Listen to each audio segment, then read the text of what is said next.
She pulled the stranger from the flooded creek. He pulled her failing ranch from debt. The creek had never flooded like this in living memory. Trudy Bascom stood on the bank and watched the water, brown, churning, carrying branches and fence posts, and the remains of someone's chicken coop, tear through the ravine that ran along the southern edge of her property. The June rains had come 3 weeks early, and twice as hard as any season she could remember.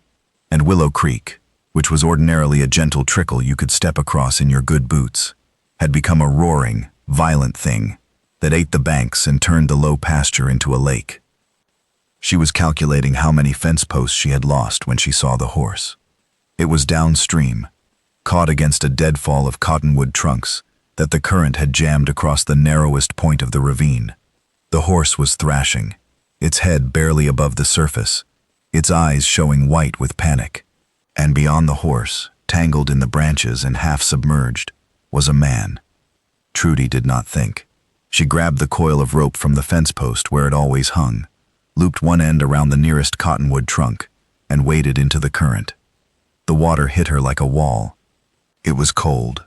Snow melt from the mountains mixed with the warm rain, and it reached her waist within 3 steps, and her chest within 5. She held the rope in both hands, and let the current push her downstream toward the deadfall, bracing her feet against the rocks on the bottom, and praying that the cottonwood she had tied off to was rooted deep enough to hold. The man was unconscious. His left arm was tangled in the deadfall branches, which had kept him from being swept downstream, but had also trapped him with his face barely above the surface. He was bleeding from a gash on his temple, and his skin was the grayish white of someone who had been in cold water too long. Trudy got her arm around his chest and pulled. The branches held him. She pulled harder, feeling the dead weight of him and the relentless push of the current. And something in the deadfall gave way with a crack, and he came free, and she nearly lost him before she got the rope looped under his arms and hauled him, hand over hand, the muscles in her back and shoulders screaming, to the bank. She dragged him up onto the grass and rolled him onto his side. He coughed, a deep, wrenching sound, and water poured from his mouth. He coughed again, and then he opened his eyes and looked at her with the unfocused confusion of a man who did not know where he was or how he had gotten there. "Don't move," she said. "You're all right." His horse had freed itself from the deadfall and was standing downstream, trembling, on a gravel bar. Trudy retrieved it while the man lay on the bank and breathed. The horse was uninjured, and the saddlebags, waterlogged but intact, were still strapped to the cantle. She led the animal to the barn and came back with a blanket and a flask of whiskey.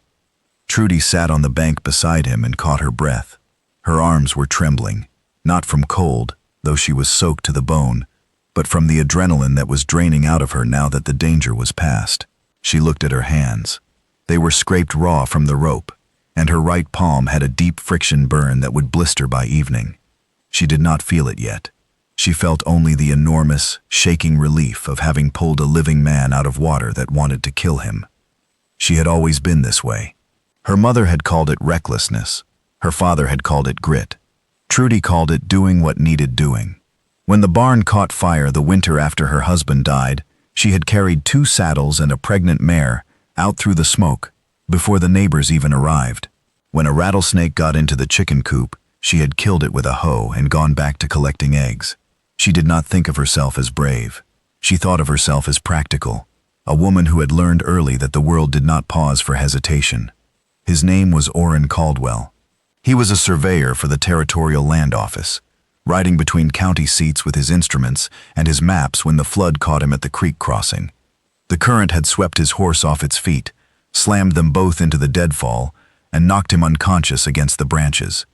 He had been in the water for at least 20 minutes before Trudy found him. She got him to the house, wrapped him in dry blankets, and sat him by the stove with coffee and the last of the bacon. He ate slowly, his hands shaking, and looked around the kitchen with the careful, cataloging gaze of a man whose profession required him to notice details. The details were not encouraging. Trudy's ranch, 120 acres of grazing land with a house, a barn, and a failing herd of 32 cattle, was in trouble, and the evidence was everywhere. The kitchen ceiling had a water stain the size of a wagon wheel where the roof leaked. The window over the sink was cracked and stuffed with rags. The cook stove had a broken leg propped up with a brick, and the pantry shelves held more empty jars than full ones. "How long have you been running this place alone?" Orrin asked. 3 years, since my husband died. How's it going?" She looked at him. He had the decency to look slightly embarrassed by the question. "It's standing," she said. "That's about all I can say for it." He nodded. He drank his coffee. He did not offer sympathy or advice, which she appreciated more than she could have expressed. The flood kept him there for 3 days. The creek stayed high, the roads washed out, and Orrin Caldwell, who was meticulous about his schedule and visibly uncomfortable with imposing on anyone, had no choice but to sit in Trudy Bascom's kitchen and wait for the water to drop. He was not idle. On the first morning, without being asked, he climbed onto the roof and found the source of the leak, a section of rotted shingles above the kitchen, and patched it with tar paper and nails from the barn. He fixed the cracked window with a piece of glass he cut from a broken mirror he found in the storage shed. He leveled the cook stove by replacing the brick with a proper iron leg that he forged from a piece of scrap iron in the barn. Trudy watched him work with a mixture of gratitude and wariness. She had been alone long enough to distrust kindness, not because she believed people were bad, but because she had learned that kindness often came with a price tag, and she was not in a position to pay anything she didn't already owe. On the second morning, she woke to the sound of hammering and found him in the barn, shirtless in the early heat, rehinging the door that had been sagging since the previous autumn. The muscles in his back moved beneath his skin as he worked, and she noticed, with a detachment that was not entirely detached, that he was lean rather than large, built for endurance rather than brute strength. His hands were precise. Every nail went in straight. Every measurement was taken twice. "You don't have to do all this," she said, leaning against the doorframe. "You pulled me out of a flooded creek," he said, driving a nail with 3 precise blows. "I figure I owe you more than a roof patch." "You don't owe me anything. Anyone would have done it." He stopped hammering and looked at her. "No," he said. "They wouldn't have. Most people would have watched from the bank and hoped for the best. You waded into a flooded creek in June with a rope and dragged out a man twice your size." He went back to the nail. "That's not nothing." On the second evening, after supper, he asked to see her accounts. She resisted at first. Her financial situation was not something she discussed with anyone, least of all a stranger who had been in her house for less than 48 hours. But Orrin had a way of asking questions that made refusal seem like more work than compliance. And eventually she brought out the ledger book and set it on the table between them. He studied it for an hour. She sat across from him and mended a shirt and watched his face, which was as unreadable as a surveyor's map. "You're paying too much for feed," he said finally. "Almost double what you should be. Haskell's is the only feed store in the valley. Haskell's is the most expensive. There's a cooperative in Durango that sells to ranchers at cost. You'd cut your feed bill in half." She stared at him. "How do you know that?" "I survey land for a living. I know every ranch, farm, and business between here and the territorial line." He turned a page in the ledger. "You're also carrying a note at the bank, at 8%. That's highway robbery. The bank in Montrose is offering 5% for agricultural loans. If you refinance, you'd save $40 a year." $40 a year. It sounded like a fortune. It was a fortune, in the economy of her daily life, where every dollar was a decision between feed for the cattle and flour for herself. "Why are you telling me this?" she asked. He closed the ledger and looked at her. "Because you saved my life, and I can't fix a fence or patch a roof well enough to repay that. But I can read numbers, and your numbers are killing you, and that's something I know how to fix." The creek dropped on the third day. The roads opened. Orrin saddled his horse and packed his instruments, and stood in the yard with his hat in his hands, looking like a man who had something to say, but could not find the right words for it. "I'll write to the cooperative in Durango," he said. "Send you the information, and I'll stop by the bank in Montrose on my circuit next month and get you the refinance papers. You don't need to do all that." "I know I don't need to. I want to." She looked at him, at the gash on his temple that was healing into a thin red line, at the careful way he held his hat, at the expression on his face that was not pity and not obligation, but something she had not seen directed at her in 3 years. Something that looked, if she was not mistaken, like respect. "Thank you, Oren," she said.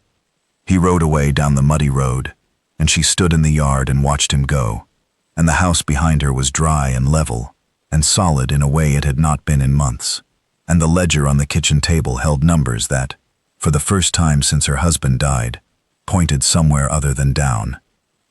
He wrote to her. The first letter arrived 2 weeks later, a business-like document with the cooperative's address, a schedule of feed prices, and a note at the bottom, in his careful handwriting.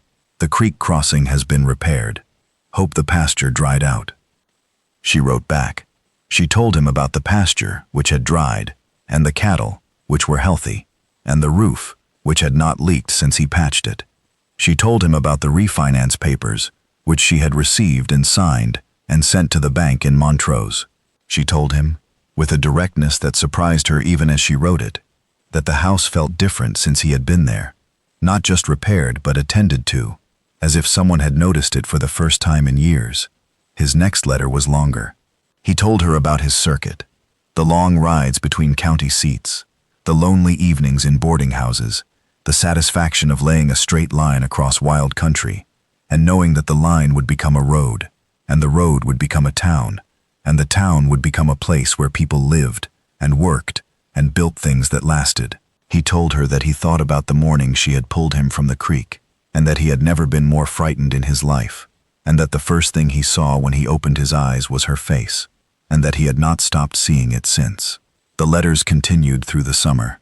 They grew longer, more personal, more honest. She told him about her husband, a decent man who had loved this land, but had not understood money, who had borrowed too much and spent too freely, and left her with a ranch that was mortgaged to the rafters, and a stack of bills that took her 2 years to sort through. She told him about the loneliness, which was not the dramatic, weeping kind, but the slow, erosive kind. The loneliness of eating alone, of making decisions alone, of lying in bed at night and knowing that the only sound in the house was her own breathing. He told her about his wife, who had left him 4 years ago for a man in Denver who wore suits and worked indoors. He told her that he had not blamed her, that surveying was a lonely profession even for the surveyor, and that asking someone to share that loneliness was asking a great deal. He told her that he had stopped asking. He told her that the night he spent on her kitchen floor, wrapped in her blankets, listening to the rain on the roof he had just patched, was the first night in 4 years he had slept without dreaming of the life he had lost. She read that letter 3 times. She folded it carefully and put it in the drawer of the kitchen table, beside the others, and she stood at the window and looked at the pasture and the creek and the mountains beyond, and she understood that something was happening between them, that letters could not contain much longer. In September, the cooperative in Durango began delivering feed at half the price she had been paying. In October, the refinance went through, and her monthly payment dropped by $12. In November, Orrin Caldwell rode into her yard on a cold afternoon, with his instruments strapped to his horse, and a question in his eyes that she had been waiting for since June. "My circuit's done for the winter," he said. "I need a place to stay until spring." "I have a barn," she said, "and a spare room." "I'd prefer the spare room." "So would I." He stayed. He stayed through the winter, fixing things she had not known were broken, and finding efficiencies in her operation that saved money she had not known she was losing. He negotiated a better price for her cattle at the spring sale. He drew up a proper survey of her property and filed it with the county, which added 20 acres she had not realized she owned. He taught her to keep books the way he kept his survey logs, precise, current, with nothing left to guesswork. And somewhere in the middle of all that, between the feed deliveries and the bank papers and the long winter evenings by the stove, something else happened. Something that had nothing to do with numbers or fences or roof patches.